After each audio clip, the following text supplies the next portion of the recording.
Okay, so this would be the third and last video about the Meze 99 Classics and Meze 99 Neo. This is the comparison where I want to go into all the smaller differences, trying to help you decide which one you should go for. I did already make specific single reviews for each one though, because if you want to know a lot more details about each one, you should definitely watch these first to get the whole picture, especially starting with the 99 Classics review, which will give you a few more details about objectivity and subjectivity. I don't want to go into that in this one, even though it will come up at some point.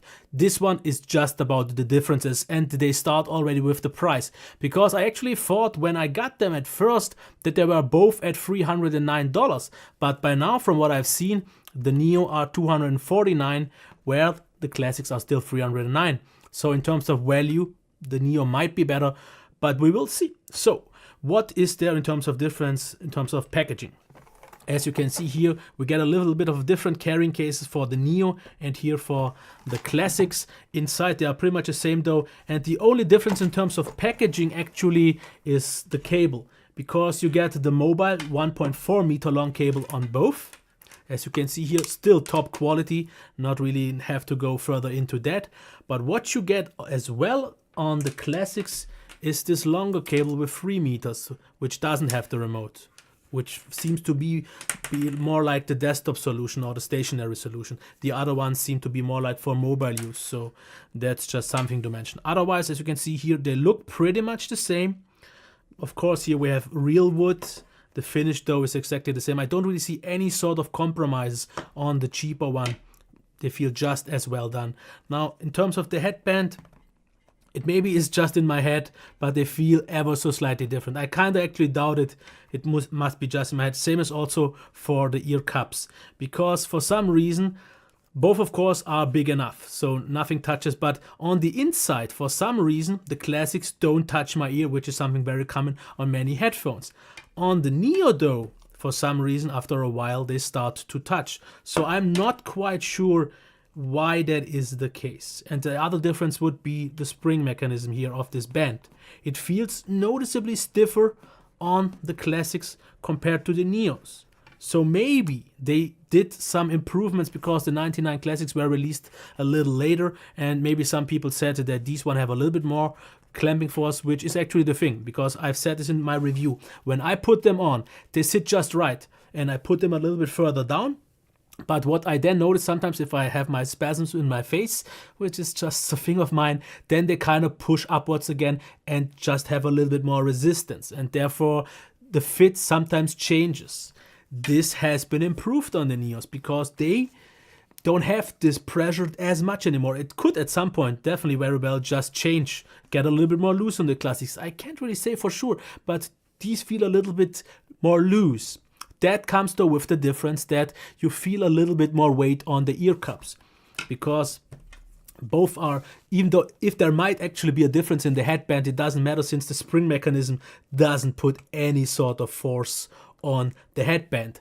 But these just feel a little bit tighter. So the fit is a little bit tighter, maybe not quite as loose, but therefore they feel a little bit lighter. So what you prefer is kind of almost negligible, because like I said, these a little bit tighter, a little bit with this spring mechanism, but therefore my ears don't touch. And I think at the end of the day, I would therefore prefer them, because the headband, the spring mechanism could loosen up and then could be perfect. But what I don't see happening on these ones is that my ears won't touch. It could be just for some reason why it touches. Maybe the ear cushions are the same and everything else, but because for some unknown reasons my ear touches. I can't say it at all. I just noticed it.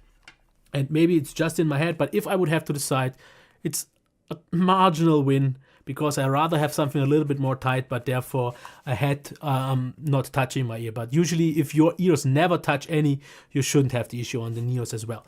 Now, let's get into the sound, because isolation wise and all that, they are pretty much the same sound set. It's also pretty much and the actual sound signature on both is super similar, and that's why I don't really want to get much into that, because you can check that in the review.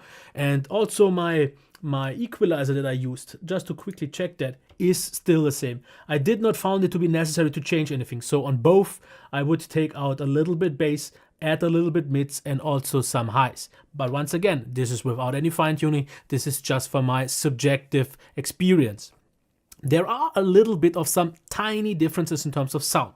I think in general, the classics sound a little bit warmer, a little bit richer, a little bit full. Because what the Neos do is they have the same amount of quality bass, but it feels like there is a little bit of a dip between the bass and the mids. Just a little bit of a dip, but super, like 1%. It's really, you need to listen to it all the time, which could also which actually could also have to do something with the case that I think that these have ever so slightly more mids, because when I did my side-by-side comparisons the whole time, I noticed that vocals just stood out a fraction of a bit more on the Neos, which is great if you prefer the vocals a little bit more up front and not in the middle where these ones come in. In terms of the highs, they sound pretty much just about the same, so both quite soft, definitely not harsh, amazing for hours and hours of music. But these, just in comparison then, felt a little bit thinner. Of course, with the equalizer you can easily adjust that, so if you want to save the money, there's no issue. If you want a slightly more out-of-the-box full sound, this is there. And just to bring it down, if you haven't watched the single reviews, both top for electronic music, pop, mainstream and anything like that. Out of the box, not quite so suited for alternative rock, metal and such music, so also maybe some classic music. But, and this is the big thing, what they have both in common, they have amazing quality drivers which allow to be adjusted. So if I want to use the equalizer, which is something that I don't usually like to do, then I could just take out a little bass, add the mids and the highs, and then I get the sound signature that I prefer without any compromise, because the specific to those headphones sound signature is still present, so you don't lose the characteristics of that. But I get a little bit of some lighter feel, I get the vocals a little bit more where I want them, and I get a little bit more harsh or clear highs that I just like to. Of course, like I said, I usually don't like to review headphones with an equalizer because I want to review the headphones as they are. But this comes down to the objectivity and subjectivity thing. In the past, I would have preferred other headphones just more, because these ones just don't quite fit my listening experience. Even though for dubstep and so on, I would definitely prefer them over many others. But for alternative rock and metal and so on, not. But if I'm actually fair and I judge them based on what they can offer, because I can just add bass, take away bass, add mids or so, and get what I want without losing the quality. Because if you get a cheap headphone and you try to do the same, if you add bass, you will notice the bass gets uncontrolled. If you take it away, it makes it feel like thin. Also for the mids, you notice that they actually aren't as detailed, the highs aren't as clear. This is not the thing on these. You can adjust them. You can make them sound whatever you like them to be, if you think you need that. If you want an absolute great, very well balanced all-rounder for more mainstream music, you just don't need to do anything. Just leave them as they are, and then to get to the summary, you get just the amazing fit and finish here with the high quality build. It just feels great. Yes, this is something you will hear a little bit, but it's nothing to really be mentioned actually, because it's way less than, for example, on the HyperX Cloud Revolver. So this is not an issue. They are comfortable, they look decent. That's always, of course, personal preference. Then you get a high quality driver that allows it to be whatever you want it to be, in case you need it to be. But let's get to the price. Which one would I prefer?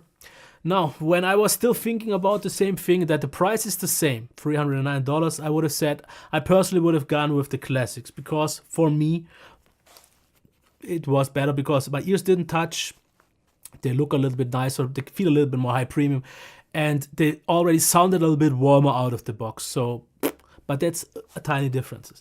But if you can save $60, just lose out on the longer cable, get the out of the box slightly more mid focus, but ever so slightly, just a little bit more clarity where the sound might feel a little bit thinner, but the bass is just as good. The comfort actually might be better for some people because there is even less pressure on the sides, but therefore your ears could touch. But that's the only thing, and maybe the design is actually one thing you prefer. So if you want the better value, I don't see a reason not to go for the Neos. And if you don't really care about the price differences, want maybe the wood finish, want the out of the box maybe more mainstream sound, just go for the classics. You can't really go wrong with either one. I definitely like them a lot. Like I said, out of the box, they are not my first choice. but I can get there if I want to, and that's the most important part. And I will definitely try to include this from now on in every review, because I think that's just way more fair than saying, no, too much bass, not enough highs, I don't like them. But the highs are high quality, the bass is high quality, and just because the signature, which is something very subjective, isn't what I want, I can't really fault them for that, not at all.